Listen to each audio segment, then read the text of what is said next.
I'm Greg Rist. This week on One on One, magician Richard Forget.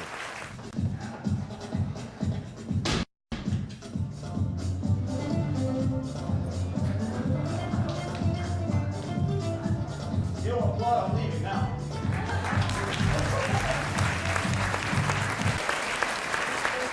well, welcome to One on One. Thank you very much. Pleasure to be here. First, we've got to explain this mess behind us. This is not your living room. No, that you don't live here. This is the stage I'm going to play on tonight. Actually, it's a bit too organized. A bit too organized. You just got back from Korea? I was in Korea. Yeah. What was that like? It was a great experience. The audiences were fantastic, really good. It's funny because when you go to a lot of conventions where there are magicians festivals, generally the magicians who come to watch, this was a mix of magicians and public. So we had about 2,000 people at every show. I'd say about 200 were magicians, all the rest were just, you know, normal public. But normally when you go to festivals, the magicians who come out, the age group is, let's say, 20 and up, with the majority of them being on the senior side. Maybe they have more time to come out. Yes. But in Korea, I found that almost every magician who came out were on the, let's say, 20 to 25 year age, and I couldn't figure out why. And I spoke to someone, they said, well, for many years, it was basically frowned upon, magic. So you didn't, there was a whole group of magicians that never sort of materialized because magic was frowned upon. And now it's something, they have a magician who's very popular in Korea and he's sort of pushing magic, and there's a whole new rush of magicians coming up. So you get this excitement when you go there, and the audiences are just really good. Obviously, in this business, you have lots of props Yes. that assist you in your magic. Absolutely. Those kinds of props, how much development do you put into them? To be honest, for the most part, I develop all my own magic and build. Not too many magicians do that, but I sort of take pride. That's sort of my calling card, developing ideas, and then work out. An idea can take a year or two to really work its way out.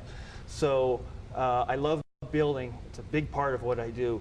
Coming up with the concept, building the first prototype, and then trying to get in front of an audience and then gauge the reaction, taking it back to the workshop, tweaking it, changing it. So that process can take a year. Sometimes it can take a half a year, you know, but generally a year to two before it's really fleshed out. So if somebody comes to my show, for the most part, they're going to see stuff that is invented by me. Or I've taken an idea, an existing idea, and sort of stripped it down and given it my own twist. Now, how does one prevent, say I'm a magician, I sit there and I watch your show, I go, I like that one. Just write it down and rip it off. Nothing, unfortunately. And that is sort of rampant in the magic world. I hate to say that, but that does occur. And so far I've been lucky. I think with me it's hard to duplicate what I do because I tend to make things not difficult, but it's really involved. And I think when magicians see what I'm doing, they look at it and think, that's too difficult to try to emulate or to copy. But it does happen in the magic world. And really there are no laws to prevent it. You can, I mean, a patent. You can get a patent on an idea, but basically all that does is protect your marketing rights. There's nothing to stop somebody from taking your idea and just ripping it off basically and performing it. Really? And, yeah. Other than, you know, what's right and wrong basically, and knowing that that's somebody else's property and not doing it. That's the only thing to prevent it. You know, and pressure from other magicians to say, hey, that's, you know, Richard Forget's idea, you shouldn't be performing that. So that's why I like to get it out there and let magicians, let the public see it. And then that's sort of my way of patenting it. People know. Have you ever watched a magic act and looked at it and gone, how did they do that? Absolutely, yeah. I actually tend to try to watch a magician for the first time and not pick it apart. So basically just enjoy it. It's hard.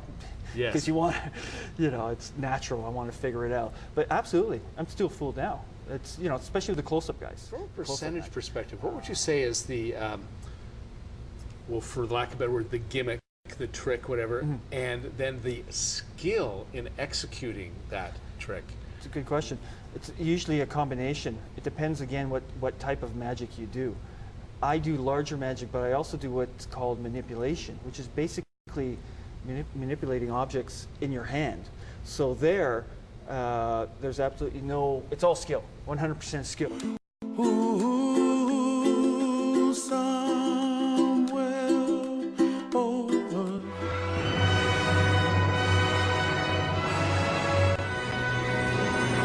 What is it about magic that has endured over millennia? And I'm sure there's Neanderthals that were pulling rocks out of their ears and entertaining. What do you think it is that's just kept it going for thousands of years? I think it's just a basic sense of wonder. I mean, really, what was the first magic trick? Fire, maybe?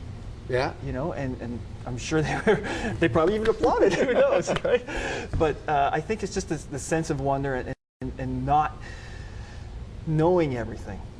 We, you know, every day we get kind of, I think, jaded, you know, just doing our everyday sort of lives. And I think if you can go to a theater and see a really good magic show where you don't necessarily know how it's done, I think that sense of wonder is sort of reinstilled back in people. Who are some of the magicians that have influenced you over the years? Well, being Canadian, the first and foremost one was a magician named Doug Henning. Anybody over maybe 30, I guess, would remember him, known for having the big mustache and the long hair. But when I was a young boy, he was the man. He's the first guy to have a TV special, and he really sort of bridged that gap between, because in the 60s and 70s, it was sort of a rough time for magic because it couldn't make that leap. The traditional magician was in tails and top hat, and of course the 60s came around and that, you know, that didn't fly. So Doug found a way to sort of bridge that gap. He came out in, you know, dress of the day of the 70s and the long hair and bouncing around. He was just a little guy, and people just, wow, they just really took to him. And he brought traditional magic, melded it with a modern look, and it just took off. And from that, guys like David Copperfield came. If there was no Doug Henning, there would be no David Copperfield. And of course, since then, magic's sort of really been on a sort of uphill swing, you know, as far as popularity goes. Very popular, and of course, in Las Vegas, most of the hotels have magicians. And so, yeah, Doug Henning is the man. Mr. Forget, tell me, what is the secret to magic? I think there's a few aspects to that. First of all, it's education, learning the basic principles of magic and perfecting them, and not performing before you know the effect properly.